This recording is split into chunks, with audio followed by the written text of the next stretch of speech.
สบายดีสบายดีคือมื้อนี้นอนอยู่นะบ่ดีอันนี้นะๆบ่นาบ่นอนอยู่นะนี่ตู้หาน กินข้าวกันยังไม่ยังหมดงอนแล้วเป็นยังตายเห็ดตายฝุ่นมันเลยเบื่อมันแล้วเขาบอกคายบ่ได้จับขวนแต่หึงก็ได้พี่น้องเอ้ยนี่เนาะคืออยู่บ่พี่น้องก็ว่าคืออยู่บ่บ่ได้จับแต่หึงได้พี่น้องเอ้ย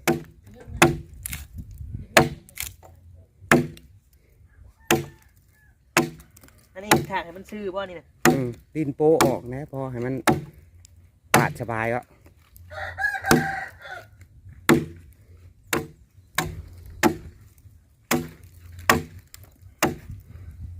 คือเรื่องแท้มันนี่จนน่ากระถึกเข้าแข่งตัวเองนะแย่นี่โอ้ยเห็ดดีบ่มืดแท้กล่องมืดบ่หาดิหาทางมันแจ้งนี่แหละมันมืดทนเนาะบ่เห็นบ่เห็น ทางพี่เด้คือกัน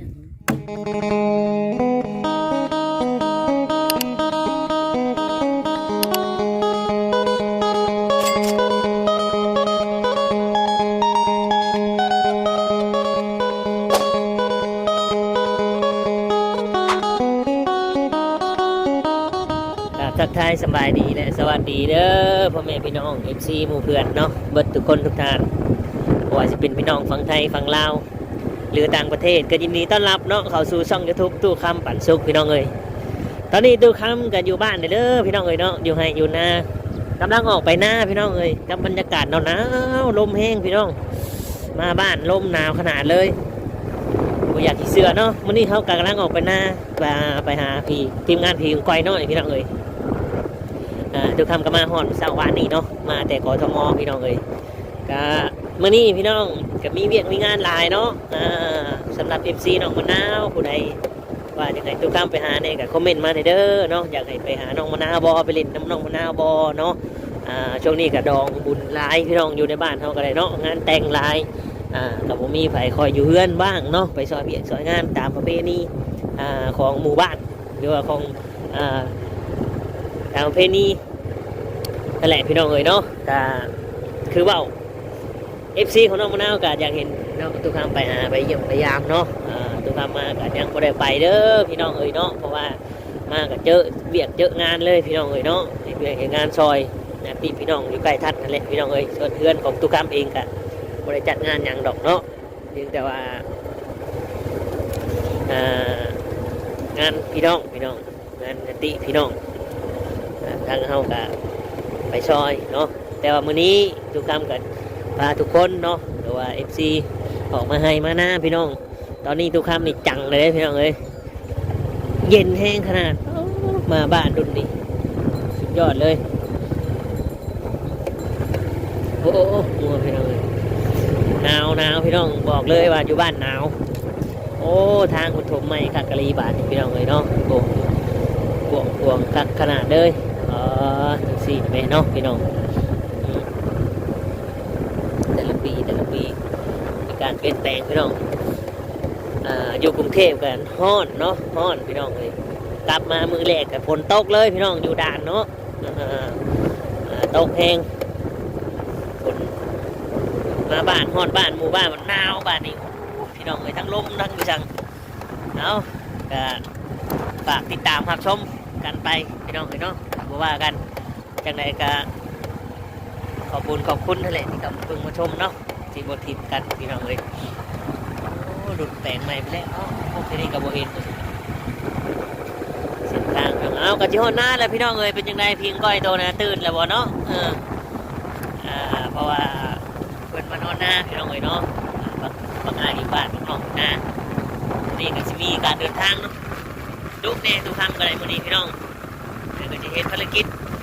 ง่ายๆก็ยังบ่แล้วพี่น้องเลยเนาะจะเวียกมากับพี่น้องเอ้ยเนาะเดี๋ยวสิลงไปใต้อีกพี่น้องเอ้ยลงไปทั้งปากเซ่ผมจะเวียกทุกคำกันเลยเนาะจะขึ้นเหนื่อยจังแนวใดพี่น้องเอ้ยจะเป็นจังใดกับ ติดตามหาชมเด้อพี่น้องว่าตุคำมาอย่างเนาะมาบ้านมาอย่างนี้ตุคำมาอย่างนี้น้องพี่น้องเนาะพี่น้องเอ้ยแบบว่าคุณพ่อเห็นอย่างนี้เนาะเราเปิดประตูเข้าบ้านนี้ทีมงานผีก่อยน้อยนะนี่ปลูกมากลายดีเนาะปลูกมาพี่น้องเอ้ยบรรยากาศงามนาพี่น้องเอ้ยเนาะ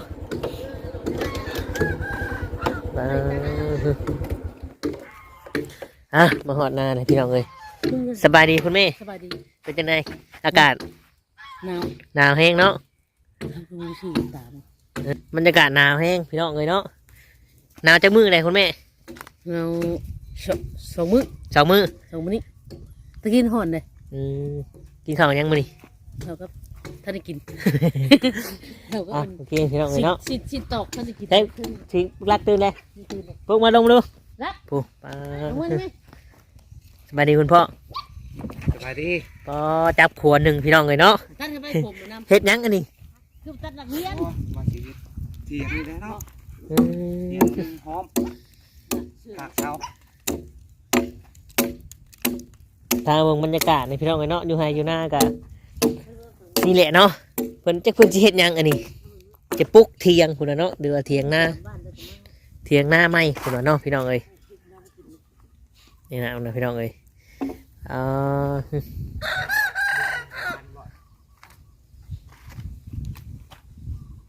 บรรยากาศ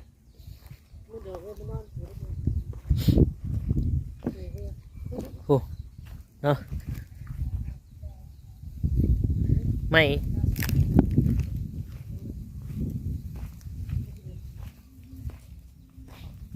นี่พี่น้องไม่เพื่อนเนาะอันนี้คือเราชิปลุกเทียงไม่พี่น้องเอ๋ยเนาะเพราะว่าเทียงตัวนี้มันน้อยพี่น้องเอ๋ยเนาะเทียงหลังนี้มันน้อยเนาะเทียงตัวนี้มันน้อยเนาะเราก็เช็ดไม่เพราะว่าลูกเต่าเราก็มาอยู่พร้อมหน้าพร้อมตากันเลยมันหอมพี่น้องเอ๋ยเนาะพี่น้องทุกคำก็มาถ่ายบรรยากาศให้เบิ้งเนาะอยู่หาอยู่หน้าก็ออกมาหาที่งานพิงก้อยน้อยนะครับมาหาพ่อแม่ว่าเจอกันนั่นแหละเมื่อเช้านี้ทุกคำกะบ่ลืมเนาะบ่ลืมต้นกำเนิดหรือว่ารากเหง้าหรือว่ากำพืชของทุกคำเองเนาะพี่น้องทุกคำมาทุกครั้งก็ต้องมาให้มานะออกมาเยี่ยมมาชมมาเบิ่งมาซองเพราะยังพี่น้องเอ้ยเนาะบอกทุกคำเชื่อแต่พอแต่แม่แต่ปูแต่พูดอยู่ให้อยู่หน้ามีอีกอย่างเพิ่นว่าพี่น้องเนาะเจ้าให้เจ้าหน้าหรือว่าเจ้าที่เจ้าทางที่เพิ่นสถิตอยู่ในบริเวณนี้แหละอยู่ใส่กระยาเนาะมันต้องมีพี่น้องเอ้ยเนาะทุกคำกะคิดว่าทุกคำก็เคยอยู่เคยเฮ็ดกินอยู่นี่เนาะเมื่อทุกคำมาและทุกคำต้องออกมาเนาะหรือว่ามาเหมือนคือว่าเฮามาเลยครับไปไหว้พ่อไหว้แม่ไหว้ครูอาจารย์นั่นแหละพี่น้องเอ้ยเนาะถามถ้าเฮาบ่มาเนาะหรือว่าจังใดนี่เพิ่นสิถามพี่น้องเอ้ยเนาะสมมุติว่าเฮามาคือเห็นผู้นั้นผู้นี้มาเนาะสมมุติว่าพ่อแม่หรือว่าครูบาอาจารย์ก็เห็นผู้นั้นมาครูบาอาจารย์ก็เพิ่นคือบ่มาเยี่ยมมายามเนาะแล้วเพิ่นก็สิถามมาเฮานี่แหละพี่น้องเอ้ยเนาะคือความเชื่อของตู้คำพี่น้องเอ้ยมังหุงมักตะกอก็หลายพี่น้องเอ้ยเนาะนี่ยามนี้ก็มีตำอยู่ต้องห่วงก็มาขอไปตำได้เนาะนี่บ่อยากสิเชื่อเลยพี่น้องเอ้ยว่ามันจะหนาวขนาดใดจากขนาดใดพี่น้องหนาวแห้งอีหลีพี่น้องเนาะสุดๆเลยบ่อยากสีบ่อยากสีเบาความหนาวมันยังกันนะเป็ดกับไก่ตีกันบ่นะอันนี้ก็เป็นไม้แดงเด้อพี่น้องเด้อเป็นไม้แดงได้เลยก็ต้องถากต้องนั่นเพิ่นว่าเนาะคือบ่อันเฮ็ดเอาขึ้นไปนี่โดดพอสิถากมันให้ยังไง เห็นชื่อนี่เนาะไม่ให้กูเหือ พี่น้องเอ้ยเนาะ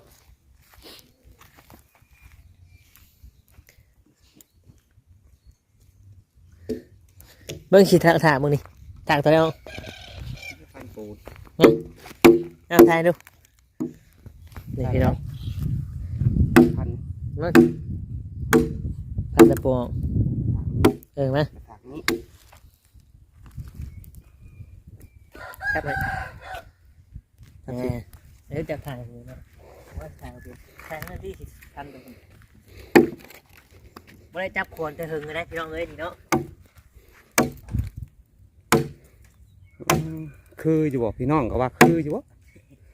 ไม่ได้จับจะหึงเลยพี่น้องเอ้ย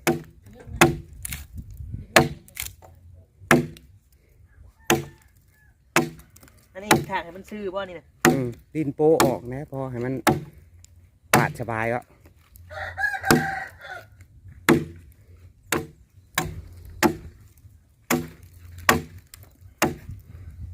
คือกันแท้มันนี่ จนน่ากระถึกเข้าแข่งตัวเองน่ะ แย่นี่ โอ้ยเห็ดอยู่บ่ มืดแต่กล่อง มืดบ่หาเรียมดิหาทางมันแจ้งนี่แหละ มันมืดทนเนาะ บ่เห็นบ่ เห็น ทาง อ พี่ ยู่ เด้ คือกันพันไปทางพูดพันลงทางนั้นทางเหงาอันผูก เคยมึง มาทางนี้ไปแล้วต่ำไหม เป็นตะโปพี่น้องเอ้ยเนาะ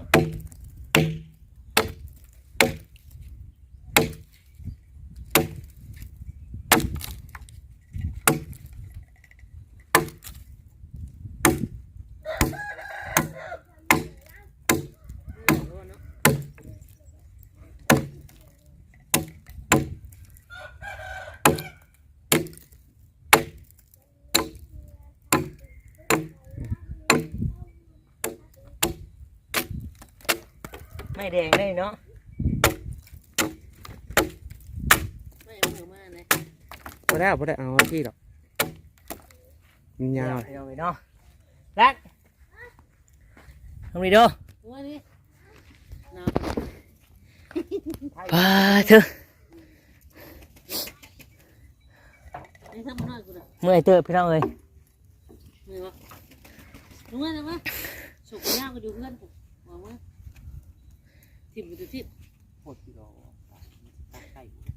โอ้ยเป็นยังสิบ่ได้ก็เสียนเอาเลยไปดิสบายดี สบายดี โชว์คำมา คือมื้อนี้นอนอยู่นะ เออ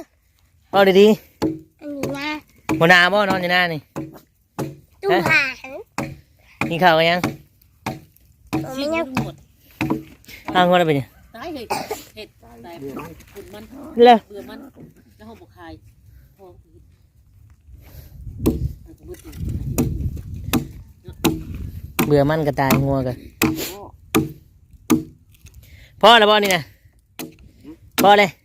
เอาดิ บ่ใหม่ทุกอย่างนี่แหละ ยังเนี่ยเนาะ นั่งชิวว่าสิลงไปเอาไม่ ดึกดึกลงก่อน ไปว่าอันน้อยนึงบ่ วัคซีนไปเพื่อนกับงูสองตัวน่ะ ตัวน้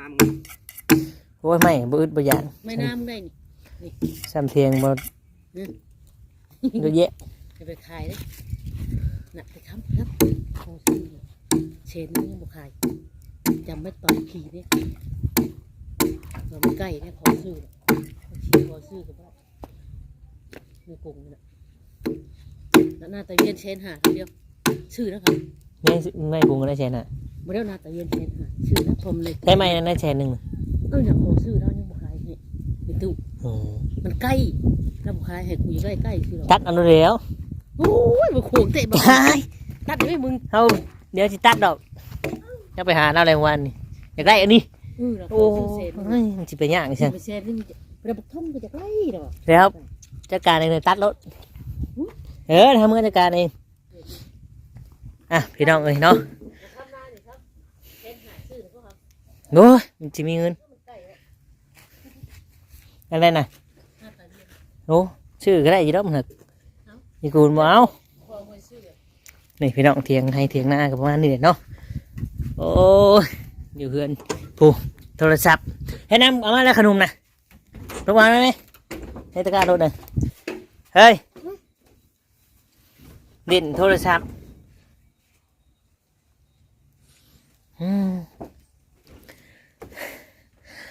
พี่น้องเอ้ยเนาะทุกคำกับจะประมาณนี้ยำนี่กับประมาณนี้แหละพี่น้องเอ้ยเนาะ มันบ่เขียวเชอจีอย่างดอกหนาแรงเนาะแต่ว่าลมหนาวเย็นพี่น้องเอ้ยช่วงนี้ขอบคุณหลายๆที่เขาเอามาชมก่อนอื่นกะจะได้ขอบคุณเนาะจังใดกะว่ากันไหมพี่น้องเอ้ยสำหรับคลิปนี้ทุกครั้งฝากไว้ชั้นนี้ซะก่อนเนาะขอบคุณหลายๆก็คือสิได้กล่าวคำว่าสบายดีพี่น้องเอ้ยเนาะ